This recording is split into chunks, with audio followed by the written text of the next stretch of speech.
बिस्मिल्लाहिर्रहमानिर्रहीम, अस्सलाम वालेकुम। एवन टीवी की न्यूज स्टूडियो से मैं हूं अलीशा वासी। नजर आ रही है न्यूज हेडलाइंस पर।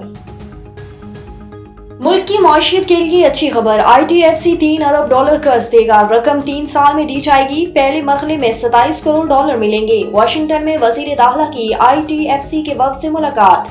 वफाकी वजीर खजाना मोहम्मद औरंगजेब का इजहार तशक्कुर। वजीर खजाना के अमरीकी असिस्टेंट सेक्रेटरी एमी होल्गिन से भी मुलाकात। अमरीकी ताजरों को मुख्तलिफ शोबों में सरमायाकारी की दावत। PIA की निजकारी नवंबर में कर दी जाएगी। वजीर खजाना का नई मुल्की एजेंसी को इंटरव्यू।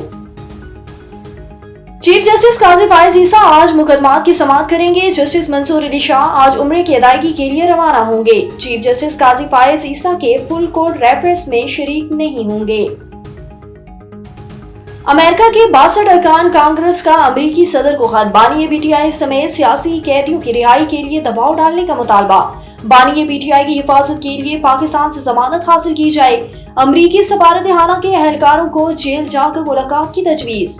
आम इंतखाबात में दांधी और बेसाबकी का इल्जाम। सियासी सरगर्मियों को दबाने के लिए सोशल मीडिया क्रैकडाउन का इल्जाम। और कराची के इलाके गजरी में मुबारक मस्जिद के करीब कार पर फायरिंग। एक शख्स जाँ बहक, शनाख्त उमैर के नाम से हुई। वाकया साथी दुश्मनी का लगता है, हमला अवर की शनाख्त हो गई। कराची में यासीनाबाद में डाकू ने रात चलती खातून को लूट लिया। डाकू सोने की चेन और बालियां लूट कर फरार। फुटेज मंजर-ए-आम पर।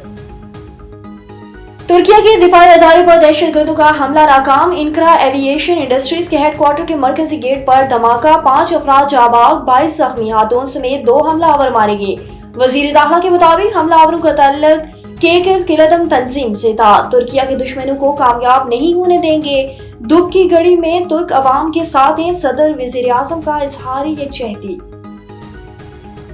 एवन टीवी की न्यूज स्टूडियो से फिलहाल के लिए इतना ही। मजीद खबरों और अपडेट्स के लिए देखते रहिए एवन टीवी। A1 TV, सब पे नजर, अंदर की खबर।